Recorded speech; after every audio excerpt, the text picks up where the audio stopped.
கர்த்தர் உங்களை ஆசீர்வதிப்பாராக. சுருக்கமாக வேத பகுதியை நாம் பார்ப்போம். மார்க் 5ஆம் அதிகாரம் 25, 26, 27 வாசிக்க கேட்போம். அப்பொழுது 12 வருஷமாய் பெரும்பாடுள்ள ஒரு ஸ்திரீ அநேக வைத்தியர்களால் மிகவும் வருத்தப்பட்டு தனக்கு உண்டானவைகளை எல்லாம் செலவழித்தும் சற்றாகிலும் குணமடையாமல் அதிக வருத்தப்படுகிற பொழுது இயேசுவை குறித்து கேள்விப்பட்டு, நான் அவருடைய வஸ்திரங்களை ஆகிலும் தொட்டால் சொஸ்தமாவேன் என்று சொல்லி. எனக்கு அன்பான தேவஜனமே, இந்த பெண்மணி ஒரு யூத பெண்மணி தான். நிறைய சொத்து உள்ளவ. அவளுக்கு பெரும்பாடு உள்ளது உங்களுக்கு தெரியும். வாசிங்க, எத்தனை வருஷமா பெரும்பாடு இருந்தா? 12 வருஷமாய். 12 இயர்ஸ். 12 வருஷமா பெரும்பாடுனா உதரம் போயினே இருக்குது. இதுக்கு எத்தனையோ லேகியம், மருந்து, அந்த கஷாயம், நாட்டு மருந்துகள் எத்தனையோ பார்த்தாச்சு. அதில் என்ன சொல்லுது வேதம்னா, அவளுக்கு இருக்கிற ப்ராப்பர்ட்டி எல்லாவற்றையும் வித்துட்டா. வித்து வைத்தியர்களே செலவழிச்சிட்டா. வாசிங்க இந்த இடத்த. அநேக வைத்தியர்களால் மிகவும் வருத்தப்பட்டு தனக்கு உண்டானவைகளை எல்லாம் செலவழித்தும் சற்றாகிலும் குணமடையாமல் அதிக வருத்தப்படுகிற பொழுது. வைத்தியர்கிட்ட போனோன்னா பணம் இருந்தால் தானே போக முடியும். பணம் இருக்க பல விதமான வைத்தியத்தை சொல்லுவாங்க, செஞ்சு பார்த்தாங்க, சுகம் ஆகலை. இப்போ கூட நம்ம பெரிய பெரிய ஹாஸ்பிட்டலில் எந்த ஹாஸ்பிட்டலுக்கு போனாலும் முதல் பணத்தை கட்டுங்க, 10,000 20,000 தான் சொல்லுவான். அப்போ எல்லாம் பண்ணி செலவு பண்ணி ப்ராப்பர்ட்டியை விற்று திராட்சை தோட்டத்தை விற்று, நெல் விளையிற பூமியை விற்று, ஆடு விற்று, மாடு விற்று, வீட்டை விற்று எல்லாமே போயிடுச்சு. கடைசியில் இப்போ ஒன்றுமே இல்லை. இப்போ கேள்விப்படுறா, இயேசுவை பற்றி கேள்விப்படுறா. முன்னாடியே ஏசப்பா பல அற்புதம் செய்கிறாரு, பல பேருக்கு சுகத்தை கொடுக்குறாரு. மனுஷனால் முடியாது, மருத்துவரால் முடியாதது எல்லாத்தையும் ஏசப்பா சுகமாக்குறாருன்னு கேள்விப்படுறான். ஆனாலும் போகிறதுக்கு முடியல. ஒரு நாள் ஏசப்பா அந்த பக்கம் வராருன்னு கேள்விப்பட்ட உடனே ரொம்ப சந்தோஷத்தோடு அவள் அந்த வலியோட போனால் ஏசப்பா ஆயிரக்கணக்கான ஜனம் சூழ்ந்திருக்கிறாங்க. பெண்கள் அந்த காலத்தில் ஆண்கள் இருக்கிற இடத்திற்குள்ளே போக முடியாது, ஓரமாக நிற்கலாம். ஆனால் அவங்களுக்குள்ளே பூந்து போகக்கூடாது. ஆனாலும் வெட்கத்தை, முறையை எல்லாத்தையும் தள்ளிட்டு அந்த ஆண்கள் நடுவில் போய் ஏசப்பா கிட்ட முன்னாடி போய் நிற்க முடியல. அப்போ கூட முன்னாடி போய் பேச முடியல, அவ்வளோ ரஷ்ஷு, அவ்வளோ ஜனம். சரி, தன்னுடைய மனசில் சரி ஏசப்பாட்ட பேசுறதுக்கு முடியாது, சான்ஸ் இல்லை, கிட்ட வந்துட்டோம் அப்படின்னு சொல்லி அந்த கேப்பில், மக்களுடைய கேப்பில் கையை விட்டு ஏசப்பாவுடைய அந்த ஜிப்பாவை, அந்த அங்கியை அப்படி தொட்ட உடனே வல்லமை பாய்ந்து அதே நேரத்தில் சுகமாயிடுச்சு. ஏசப்பா கேட்டார், யார் என்னை தொட்டது? Who touched me? யார் என்னை தொட்டது? என்கிட்ட வல்லமை புறப்பட்டது. சீஷெல்லாம் சொல்கிறாங்க, என்ன ஏசப்பா, எவ்வளோ ஆயிரமான ஜனங்க உன்னை நெருக்கி இருக்கும் போது நாங்கள் எப்படி உன்னை தொட்டதுன்னு சொல்ல முடியும்? இல்லை, என்னை தொட்டது ஒருவர், வல்லமை என்கிட்ட புறப்பட்டது. அவ்வளோ பேர் நெருங்கி இருந்தாலும் அந்த ஆர்வம், வாஞ்ச, அந்த முயற்சி, தனக்கு சுகமாகணுன்ற அந்த வாஞ்ச, அந்த விசுவாசம், கர்த்தரால், இந்த இயேசுவால் நிச்சயம் என் சரீரத்தில் மாற்றத்தை கொண்டு வர முடியும் என்ற நம்பிக்கையோடு போய் தொட்டது தானே வல்லமை புறப்பட்டுச்சு. மற்றவங்க நெருங்கி இருந்தாலும் அவங்களுக்கு கிடைக்கல அந்த வல்லமை, இவன் மேலே பாய்ந்தது. ஹல்லேலூயா. எனக்கு அன்பான தேவச்சனமே, அந்த விசுவாசம்தான் இந்த ஜெபத்தில் நீங்கள் யூஸ் பண்ணிங்கன்னா உண்மையாக உன்னுடைய சரீரத்தை தொடும். பல நாள் சுகர், பல நாள் பிபி, எப்போ பார்த்தாலும் ஒரு பலவீனம், ஒரு பொதுவான பலவீனம், சுகவீனம். சில பேர் எப்போ கேட்டாலும் தலைவலி, இடுப்பு வலி, கால் வலி. இப்படி இருக்கிற சகோதரன் சகோதரிக்கு நான் குற்றப்படுத்த சொல்லலை, உங்கள் மேலே கரிசனையோடு சொல்கிறேன். ஏன்னா நானும் மனுஷன்தான், எனக்கும் பல பலவீனம், சுகவீனம் உண்டு. ஆனால் எப்பொழுதுமே பலவீனமாக இருக்கிறத நான் விரும்புறதில்லை. நானே எனக்கு சுகவீனத்தை எனக்கு வந்தாலும் அது சீக்கிரம் போகணுன்னு கற்றுட்ட உடனே ஜெபம் பண்ணுவேன். பிறருக்கும் எப்போதும் சுகவீனமாக இருக்கிறத நான் விரும்பவே மாட்டேன். ஆண்டவர் சுகம் இறங்கட்டுமே, கர்த்தர் சீக்கிரம் அவங்கள கொடுக்கட்டுமேன்னு தான் நான் நினைப்பேன். என்னுடைய மைண்ட் அப்படி. அதனால் அவங்கள குற்றப்படுத்த சொல்லலை. பல நாளாய் பலவீனம் வலிக்குதுன்னு சொல்கிறீங்களே, ஒன்று சொல்கிறேன், மாத்திரை மருந்தெல்லாம் சில அந்த நேரத்தில் அந்த பெயினை நிறுத்தும், அந்த நேரத்தில் வலியை குறைக்கும், அவ்வளோதான். சில மருந்து மாத்திரைகள் கண்ட்ரோல் பண்ணும், டிசீஸை கண்ட்ரோல் பண்ணும். ஆனால் பியூராக சுகம் கொடுக்காது, ஃபுல்லாக சுகம் கொடுக்காது. ஆனால் ஆண்டுடைய வல்லமை இறங்குச்சுன்னா நீயும் நானும் எப்போதும் ஆரோக்கியமாக இருப்போம். ஹல்லேலூயா. எப்போவுமே ஆரோக்கியம் இருக்கும். மறுபடியும் அதுக்கு மருந்தே தேவையில்லை, மறுபடியும் அதுக்கு பெயின் கில்லர் தேவையில்லை, மறுபடியும் அதுக்கு ஒரு ஆல்ட்ரேஷன் மெத்தட் தேவையில்லை. எப்போவுமே சுகமாக இருப்போம், நல்லா இருப்போம். எனக்கு அன்பான தேவச்சனமே, கர்த்தர் நல்லவர். ஒரு அம்மா ஒரு சபையை உருவாக்குற இடத்துல ஒரு ரெடி அம்மா 25 வருஷமாக ஆஸ்மேட்டிக் கம்ப்ளைண்ட் உள்ளவங்க அவங்க. அப்போ நான் ஆண்டவர்கிட்ட போய் ஆண்டவர் பற்றி சொல்ல போகும்போது அவங்க வீட்டுக்காரர் இறந்துட்டு இருந்தார். அந்த அம்மாவுக்கு குழந்தைங்களாம் கிடையாது. அந்த அம்மா சொன்னாங்க, அவர் இருக்கும்போது அது பிராந்தியை வாங்கி வந்து கொடுப்பார், பிராந்தி சாராயம் வாங்கி வந்து கொடுப்பார், நைட்டில் குடிச்சிட்டு தூங்கிடுவேன்.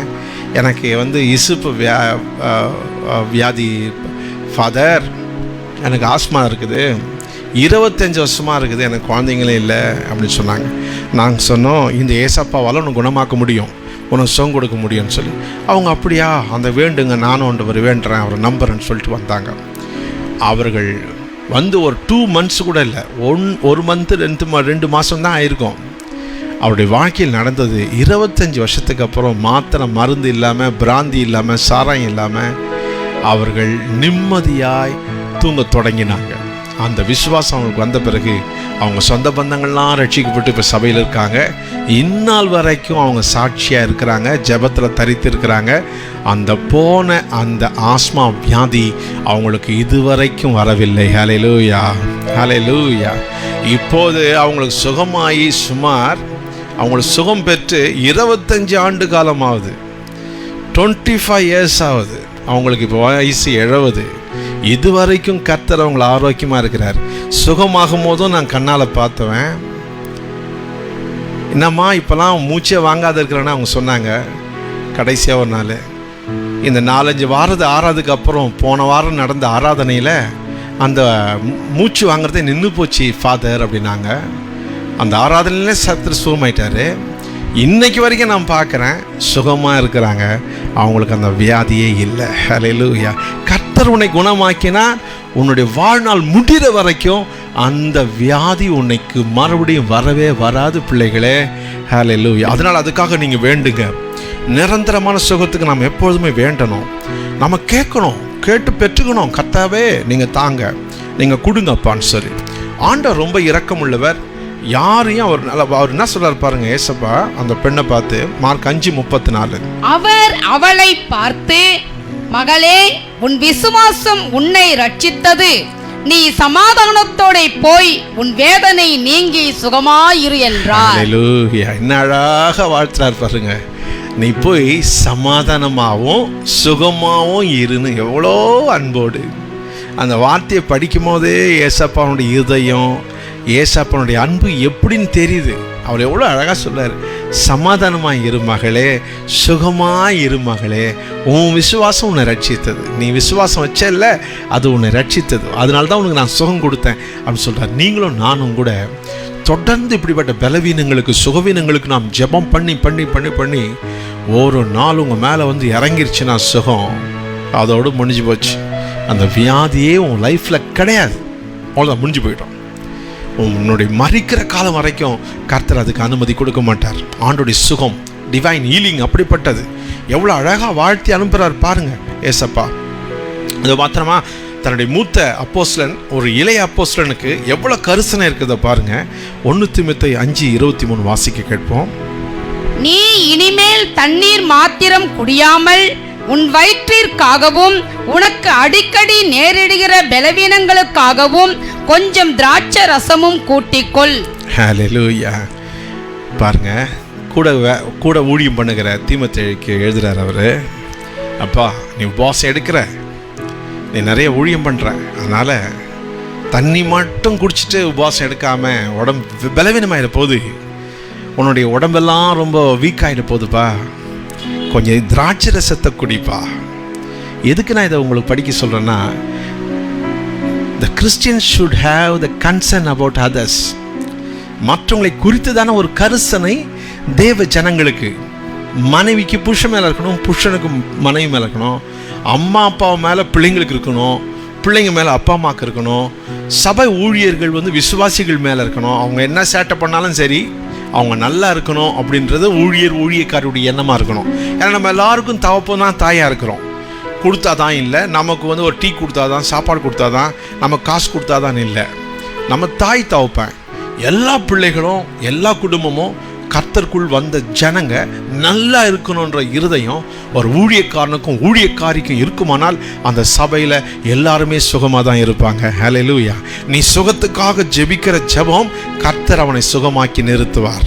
உன் ஜெபத்தை அப்போது கேட்பார். அப்படி உன் கூட ஊழியம் செய்கிறவர்கள், அப்படியே ஒவ்வொரு வீட்டாரும், உங்கள் வீட்டில் வேலை செய்கிற வேலைக்காரிகளுக்கு, உன் கூட கம்பெனியில் வேலை செய்கிற உன்னுடைய ஒர்க்கருக்கு நல்ல சுகம் இருக்கணும்னு சொல்கிற மனசோட அவங்களுக்காக ஜெபிங்க, அவங்கள வாழ்த்துங்க. நிச்சயமாய் பவுலுக்கு பாருங்க, அவர் கஷ்டப்பட்டாலும் தீமோத்தேயுவே கொஞ்சம் ரசம் குடிப்பா, திராட்சை ரசம் குடிப்பா என்ற அந்த பாசம் இருக்குது பார்த்தீங்களா, அதிலேயே கர்த்தர் அவனை குணமாக்குவார். ஹல்லேலூயா. யோவான் என்ன சொல்லுகிறார் வாசிங்க பார்க்கலாம். 3 யோவான் 1:2 1ஆம் அதிகாரம். மூப்பனாகி நான் சத்தியத்தின்படி நேசிக்கிற பிரியமான காயுவுக்கு எழுதுகிறதாவது, பிரியமானவனே, உன் ஆத்துமா வாழ்கிறது போல நீ எல்லாவற்றிலும் வாழ்ந்து சுகமாய் இருக்கும்படி வேண்டுகிறேன். ஹல்லேலூயா. Thank you Lord. அவரும் கூட பாருங்க, அப்போஸ்தல ஊழியங்களிலே சபையாரை வாழ்த்துறாங்க பாருங்க. உன் ஆன்மா கர்த்தரோடு இசைந்து வாழுகிற மாதிரி சுகமான சரீரத்தோடு நல்லா வாழு, குடும்பத்தோடு நல்ல சந்தோஷமா வாழு, நீதியா பரிசுத்தமா வாழு குடும்பத்தோடு, உன் சரீரத்தில் நல்லா வாழு. உன் ஆன்மா கர்த்தரோடு வாழுறதுனால நீ நல்லா வாழு, நல்லா வாழு. ஏதேன் தோட்டத்தை அமைப்பை பாருங்க, கர்த்தர் மனுஷனை மட்டமா நினைக்கவே இல்லை, மேன்மையா கர்த்தர் உண்டாக்கி இருக்கிறார். ஒவ்வொரு படைப்பையும் பாருங்க, நமக்காக படைத்ததெல்லாம் மேன்மையாய் கர்த்தர் வச்சிருக்கிறாரு. அவர் வந்த காலங்களிலும் கூட ஒருத்தரையும் அவர்கிட்ட வீணா போவே இல்லை, ஒருத்தரையும் சும்மா அனுப்பல. ஏசப்பா எல்லாருக்கும் சுகம் கொடுத்தார், சகல மக்களுக்கும் சுகம் கொடுத்தார். ஆகவே தேவ ஜனங்கள் ஒருவருக்கொருவர் ஆரோக்கியமாக இருக்கணும், சுகமாக இருக்கணும் அப்படின்ற எண்ணத்தோடவே மற்றவங்களை பாருங்க, வாழ்த்துங்க, ஜெபிங்க. பிள்ளைங்களே அப்பா அம்மாவுக்காக ஜெபிங்க. நீங்கள் ஜெபிக்கணும் பிள்ளைங்க. உங்கள் அப்பா அம்மா நல்லா இருந்தால் தான் உங்களுக்கு நல்ல உதவியாக இருப்பாங்க. அநேக பிள்ளைங்களுக்கு அப்பா அம்மா குறித்து ஒரு பாசமே இல்லாத இருக்கிறாங்க. தாய்க்கு உடம்பு சரியில்லைன்னா கூட அந்த பிள்ளைங்க போய் சமைக்க மாட்டேங்குது. சில வீட்டில் தாய்க்கு உடம்பு சரியில்லை, தகப்பனுக்கு உடம்பு சரியில்லை கூட அந்த பிள்ளை எழுந்து போய் ஒன்று வாங்கிட்டு வந்து கொடுக்க மாட்டான் பையன். அந்த மாதிரி எத்தனை வீட்டில் நான் பார்த்துருக்குறேன். அப்படி தேவ ஜனங்க அப்படி இருக்கக்கூடாது. பாசத்தோடு அன்போடு பிணைப்போடு இருக்கணும். மற்றவங்களுடைய சுக வாழ்க்கையை நாம் விரும்பணும். பாருங்கள், அப்போஸ்தலர் அவர் எவ்வளோ வாஞ்சியாக எழுதுறார், உன் ஆன்மா வாழ்வது போல எல்லாவற்றிலும் வாழ்ந்து சுகமாயிரு, சுகமாயிரு மகனே, நல்லா இருங்கப்பான்னு சொல்லி அவர் வாழ்த்துகிறார். ஏசப்பா கூட கடைசியில் எல்லா சீஷரையும் கூப்பிட்டு ஒலிவ மலை மேலே நின்று சகல சீஷரையும் ஆசீர்வதித்தார் என்று தான் பார்க்க முடியும். லூக்கால 50ஆம் வசனம், கடைசி அதிகாரத்தில் 50ஆம் வசனத்தில் எல்லாரையும் ஆசீர்வதித்தார் என்று தான் பார்க்க முடியும் ஏசப்பா. இங்கே பார்த்தீங்கன்னா ஏசப்பா கிட்ட வந்த ஒரு ஆளையும் கூட அவர் சும்மா திரும்பி அனுப்புவதே இல்லை. மத்தேயு 4ஆம் அதிகாரம் 24ஆம் வசனத்தை வாசிக்க கேட்போம். அவருடைய கீர்த்தி சீரியா எங்கும் பிரசித்தமாயிற்று. அப்பொழுது பலவித வியாதிகளையும் வேதனைகளையும் அடைந்திருந்த சகல பிணியாளிகளையும் பிசாசு பிடித்தவர்களையும் சந்திர ரோகிகளையும் திமிர்வாதக்காரரையும் அவரிடத்தில் கொண்டு வந்தார்கள். அவர்களை சொஸ்தமாக்கினார். ஹல்லேலூயா. சகல வியாதியும் மருத்துவனால எவனாலே முடியாதெல்லாம் சேர்ந்துருச்சு. பெரிய கூட்டம், ஒருத்தர் கூட மிஸ் ஆகல, எல்லாரையும் சுகமாக்கினார். எல்லா பிசாசு வல்லமையிலிருந்தும் விடுதலை தேவன் கொடுத்தார். ஒன்றும் வாங்காம, ஒன்றும் எதிர்பார்க்காம. ஊழியக்காரிங்க எதையும் எதிர்பார்த்து நீங்கள் ஜெபிக்க வேணாம். கர்த்தர் உங்கள் வேலைக்கு அவர் உண்மையாக இருப்பார், எஜமான் கொடுப்பார். அருமையான கேர்சல் லீடர்ஸ், பிரேசல் லீடர்ஸ், நீங்கள் பாரத்தோடு ஜெபிக்கிற ஒரு கிருபை, ஒரு ஆசீர்வாதம் உன் சந்ததிக்கு, உன் குடும்பத்தின் மேலே, உன் புருஷன், உன் மனைவி, உன் பிள்ளைங்க மேலே நிச்சயம் இறங்கும், நிச்சயம் இறங்கும். நீங்கள் எதையும் எதிர்பார்த்து செய்யாதீங்க, உண்மையாக செய்யுங்க, இதயபூர்வமாக செய்யுங்க. I can say like that only. From your heart you do it with a full heart for the Lord. தேவனுடைய முழு இதயத்தோடு அன்போடு எதிர்பார்க்காம செய்யுங்க. உங்கள் குடும்பம் எப்படி இருக்குதுன்னு பாருங்கள். கேர்சல் லீடர்ஸ், பிரேசல் லீடர்ஸ், இந்த ஆன்லைன் லீடர்ஸ் எல்லாரும் பாரத்தோடு நீங்கள் ஜெபிங்க. கர்த்தர் அவங்களுக்கும் ஒரு மகிமையை காண்பிப்பார், உங்களுக்கும் ஒரு கிருபையை தேவன் நிச்சயம் தருவார். ஹல்லேலூயா. ஒருத்தர் கூட ஏசப்பா விடலை, எல்லாரையும் ஆசீர்வதித்து அனுப்பின தேவன் நல்லவர். ஹல்லேலூயா. Praise the lord. கடைசி ஒரு வசனத்தை வாசிப்போம். மத்தேயு 8:17 வாசிப்போம். அவர் தாமே நம்முடைய பலவீனங்களை ஏற்றுக்கொண்டு நம்முடைய நோய்களை சுமந்தார் என்று ஏசாயா தீர்க்கதரிசியினால் உரைக்கப்பட்டது நிறைவேறும்படி இப்படி நடந்தது. ஹல்லேலூயா. நல்ல கவனிங்க, விசுவாசிங்க. ஏசப்பா நம்முடைய பாவத்தை மட்டும் சுமந்தவர் அல்ல, நம்முடைய பலவீனத்தையும் ஏற்றுக்கினாரு, வியாதியும் ஏற்றுக்கினாரு. விசுவாசிக்கிறவங்க அப்படியே ஸ்தோத்திரம் பண்ணுங்க. என் பலவீனம் வியாதியை சிலுவையில் ஏற்றுக்கிட்டாரு, என் உடம்புல நீ என்னை ஆள முடியாது என்று ஸ்தோத்திரம் பண்ணுங்க. என் கூட ஸ்தோத்திரம் ஸ்தோத்திரம் ஸ்தோத்திரம் ஸ்தோத்திரம் ஸ்தோத்திரம் ஸ்தோத்திரம் ஸ்தோத்திரம் ஸ்தோத்திரம். இப்பொழுது இருக்கிற பலவீனம் வியாதியை பார்த்து சொல்லுங்க, நீ கல்வாரி சிலுவைக்கு போ, எங்க அப்பா ஏத்துக்கிட்டாரு, என்கிட்ட நீ ஆளுகை செய்யக்கூடாது, என்ன நீ ஓவர்லுக் பண்ணக்கூடாது, என்ன என் தேவ பலன் எனக்கு வரும், என் தேவ சுகம் எனக்கு வரும், கல்வாரி சிலுவைக்கு போ, வியாதியை என்னை விட்டுன்னு சொல்லி அறிக்கை செய்யுங்க, ஜெபிங்க. இந்த காமனான பலவீனமாக இருக்கிறவங்க, சுகர், பிபி போன்ற இருக்கிறவங்க எல்லாரும் தொடர்ந்து ஜெபம் பண்ணி கர்த்தர் உன் சரீரத்தில் மாறுதல் கொடுக்கிறதையும் நீ சாட்சி சொல்லுவேன், எல்லாருக்கும் சொல்வேன் என்ற பொருத்தனையோடு கர்த்தாவே உம் நாமத்தை மகிமைப்படுத்துவேன் என்று சொல்லி உறுதியாய் நின்று ஜெபிக்க தொடங்கு. அசட்டையா இருக்காத, இதற்கெல்லாம் சுகம் கொடுத்துருவாரான்னு நினைக்காத, தொடர்ந்து ஜெபம் பண்ணிட்டு. உன்னுடைய பிபி, சுகர் அல்லது வேற ஏதாவது யூரினரி ப்ராப்ளம் எதுவாக இருந்தாலும் சரி, எப்போ பார்த்தாலும் பிரச்சனை இருக்கிற சரீரத்தில் ஒரு தீர்வை காண முயற்சி செய்யுங்க. கேர்செல், ப்ரேயர்செல், ஆன்லைன் ப்ரேயர்ஸ் லீடர்ஸ் எல்லாரும் சரி, உங்கள் குரூப்பில் வருகிற, உங்களுடைய பொறுப்பில் வருகிற எல்லா குடும்பத்திலையும் ஆரோக்கியம் இருக்கணும் ஏசப்பான்னு சொல்லி போராடி ஜெபிங்க. கர்த்தர் நிச்சயம் ஸ்டெப்பாக எல்லா இடத்துலையும் மாற்றுவார், எல்லா சூழ்நிலையும் மாற்றுவார். எல்லாரும் ஆரோக்கியம் அடைவதை நம்ம பார்க்கலாம். கர்த்தர் நல்லவர், கர்த்தர் விரும்புகிறார் நாம் சுகமாக இருக்கணும்னு, சமாதானமாக இருக்கணும்னு. ஒருத்தர் சபிக்கப்பட்டிருக்கிறத கர்த்தர் விரும்பவே இல்லை. அந்த தேவன் இந்த நேரத்திலையும் ஆன்லைனில் பார்த்து கொண்டிருக்கிற உங்களுக்கு சுகத்தை கர்த்தர் கொடுப்பார், ஆரோக்கியத்தை கொடுப்பார். ஐ டு பிலீவ், நான் விசுவாசிக்கிறேன், கர்த்தர் கொடுப்பார், கர்த்தர் சுகத்தை உங்களுக்கு கொடுப்பார். நாம ஜெபிக்கலாம். தொடர்ந்து ஜெபிங்க, விண்ணப்பத்தை அனுப்புங்க.